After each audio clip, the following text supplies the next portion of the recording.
बात करेंगे ऑपरेशन चेतना की। और चेतना अभी भी उसी बोरवेल में फंसी हुई है। आपको लाइव तस्वीरें भी दिखाएंगे हम कोटपुतली से, और क्या कह रहे हैं ये विधायक हंसराज पटेल, ये भी सुने आप। पूरी बेटी है राजस्थान की और अपने को उसको हर उसमें निकालना है। बच्ची को बाहर निकालने के लिए 10 दिन का समय लगा। कहाँ लगता है कि कहाँ कमी रहेगी, इतना समय लगा? सर ये परिस्थिति देखो आप, बरसात की देखो, परमात्मा की भी आ गई। बरसात में भी दिक्कत आई, ठंड में भी दिक्कत आई, और फिर ऐसी चट्टान हो गई जो बहुत मुश्किल से 1 घंटे में 1 फुट भी नहीं जाती थी। वो 1 फुट जाती तो भी हम पहुंच जाते। फिर भी थोड़ा सा ये है, हम पूरी पूरी कोशिश कर कर फिर भी बच्ची को चट्टान को तोड़ तोड़ कर बच्ची को वहां ठेठ पहुंचे हैं। ये आप लोगों की और हमारी सरकार की, भजनलाल जी सरकार की पूरी पूरी मदद रही है, जनता की परवाह होगा। कौन खर्चा कितना क्या हो गया? ये सब सरकार का, हमारे को सरकार का निर्देश है। खर्चे की परवाह मत करो, आप तो सामान बताओ क्या चाहिए आप। अब अजमेर से सामान आया, चीज हमारे भीलवाड़ा से आया, कोटा से भी सामान आया है, क्या जल्दी फरीदाबाद से। तो और जल्दी रेस्क्यू हो सकता था? नहीं सर, जल्दी मतलब हमने, हमारी आने में कोई चीज की कोई कोताही नहीं बरती गई। हमारे प्रशासन ने भी, और हमारे मुख्यमंत्री जी ने भी, और हमारे आपदा मंत्री हैं किरोड़लाल मीणा जी ने भी, और हमारे पुलिस प्रशासन ने कोई चीज की कसर नहीं छोड़ी। और हम परिवार हमारे साथ ही बैठा हुआ है। परिवार बेचारा बहुत बहुत हमारे ऊपर और आपके ऊपर विश्वास जता रहा है। जब हमारे आदमी जो भी टीमें बनी जो नीचे आराम से काम करती थी, न अगर डर हो जाता तो नीचे टीम नहीं जाती, तो आज हमारी क्या हालत होती है आप ही जानते सब लोग। Thank you sir. दादा क्या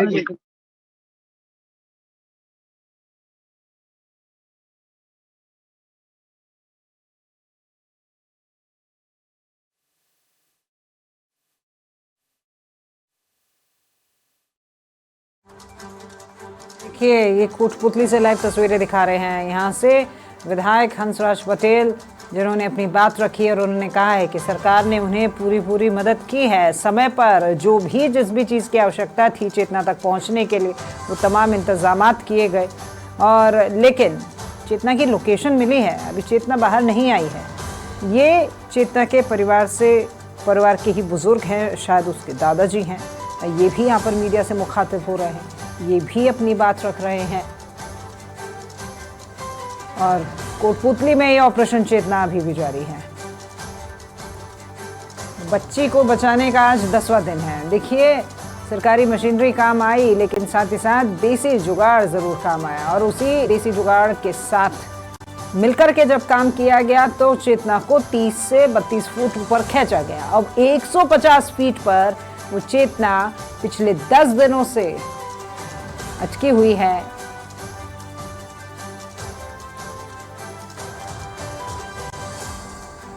और अब अधिकारियों द्वारा कहा यह जा रहा है कि लोकेशन मिल गई है, बहुत जल्द चेतना को बाहर निकाला जाएगा। लेकिन वो बहुत जल्द कब, फिलहाल इंतज़ार इसी का ही है, तमाम प्रदेशवासियों को, हमको, आपको और सभी को, कि वो बच्ची जो कि इतने दिनों से भूखी प्यासी, वो नन्ही सी जान उस बोरवेल में फंसी हुई है, वो कब बाहर आएगी।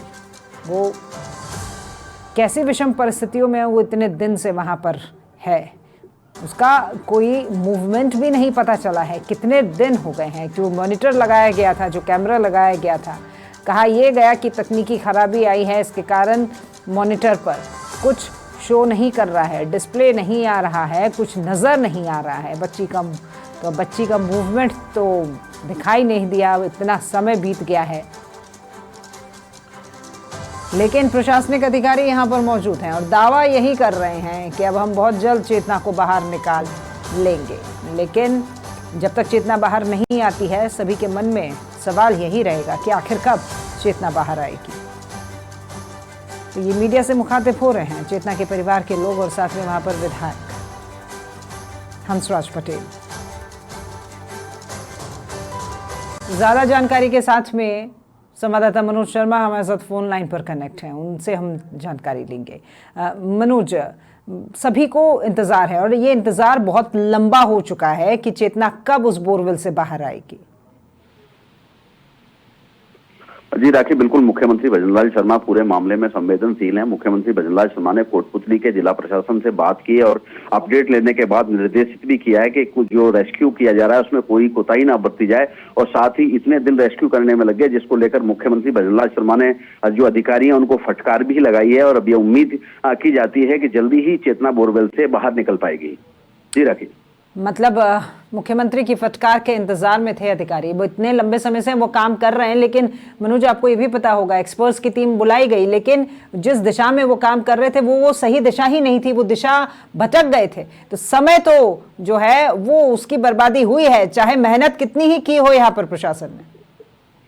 बिल्कुल राखी, कह सकते हैं जिस तरह से जहां तक है आज 8वां दिन है और अभी तक बालिका को रेस्क्यू नहीं किया गया है। हालांकि इससे पूर्व जो घटनाक्रम सामने आए थे बोरवेल में बच्चे गिरने के जो घटनाक्रम सामने आए थे उसमें इतना समय नहीं लगता था, 2 से 3 दिन में रेस्क्यू कर लिया जाता था, और अब यहाँ एक लंबा समय 8 दिन का गुजर चुका है, अपने आप में महत्वपूर्ण हो जाता है। जिस तरह से घटना सामने आई थी उस समय ही मुख्यमंत्री भजनलाल शर्मा ने आज से 8 दिन पूर्व भी तमाम जो अधिकारी हैं उनकी बैठक ली थी और बैठक लेकर ये निर्देश दिए थे कि 15 दिन में यानी कि 2 सप्ताह में पूरे राजस्थान के जितने भी बोरवेल हैं उनका सर्वे कराया जाए और 2 सप्ताह के अंदर अंदर जो खुले बोरवेल हैं उनको उनका जो आगे का ढक्कन है वो लगवाया जाए, जिसको लेकर मुख्यमंत्री भजनलाल शर्मा ने निर्देश दिए थे। साथ ही अब जिस तरह से पूरा मामला सामने आ रहा है जिसको लेकर मुख्यमंत्री भजनलाल शर्मा काफी संवेदनशील नजर आ रहे हैं और आने वाले समय में बैठक लेकर जो खुले हुए बोरवेल हैं उनको बंद कराने की जो कार्रवाई है वो की जाएगी। फिलहाल कह सकते हैं मुख्यमंत्री भजनलाल शर्मा ने यहाँ नाराजगी जताई है अधिकारियों से अपडेट लेने के बाद, और इतना समय लग गया जिसको लेकर फटकार भी लगाई है। जी राखी,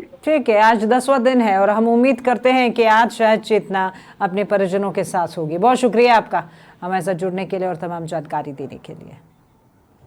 तो देखिए सीएम भजनलाल की फटकार के बाद में अब अधिकारी पत्रकार महोदय सारे यहाँ लग रहे थे। आपको देख रहे हैं, आप सर्दी में कपकपाती सर्दी में कोई ऐसे नहीं रहते जो आप पत्रकार महोदय सब आप यहीं बाहर थे। ये जो कर्मचारी सरकारी जो भी जितना लाजमा एग्जीक्यूटिव टीम जो भी जितने अधिकारी ये टीम लगी हुई थी सब जी और जान से इन्होंने अपनी बच्ची समझ के काम किया, नहीं किया हमारी, इन्होंने अपनी बच्ची समझ के काम किया। 6 घंटे हम बाहर निकले, बहुत मेहनत की इन्होंने अपनी बच्ची।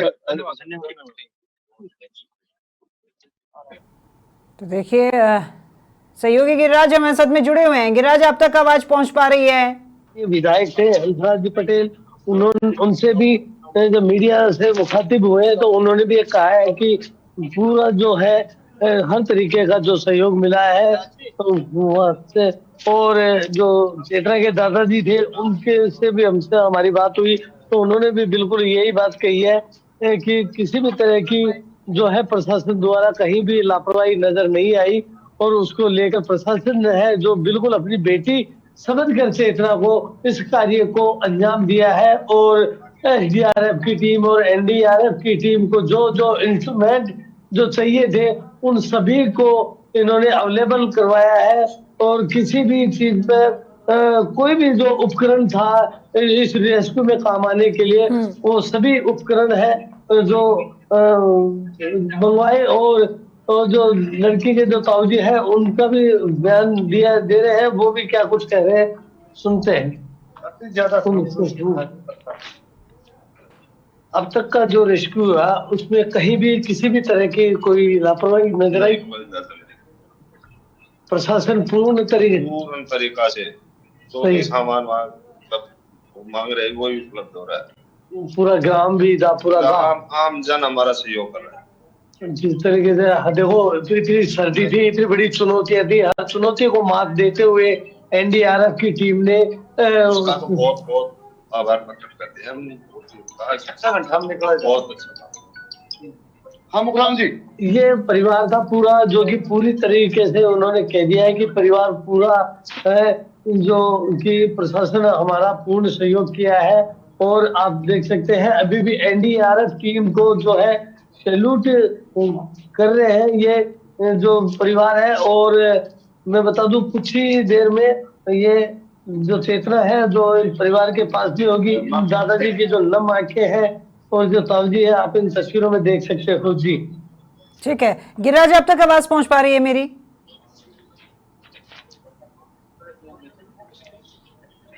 चलिए शायद गिरिराज तक मेरी आवाज नहीं पहुंच पा रही है, लेकिन जानकारी पूरी उन्होंने दी है, बातचीत उन्होंने की है।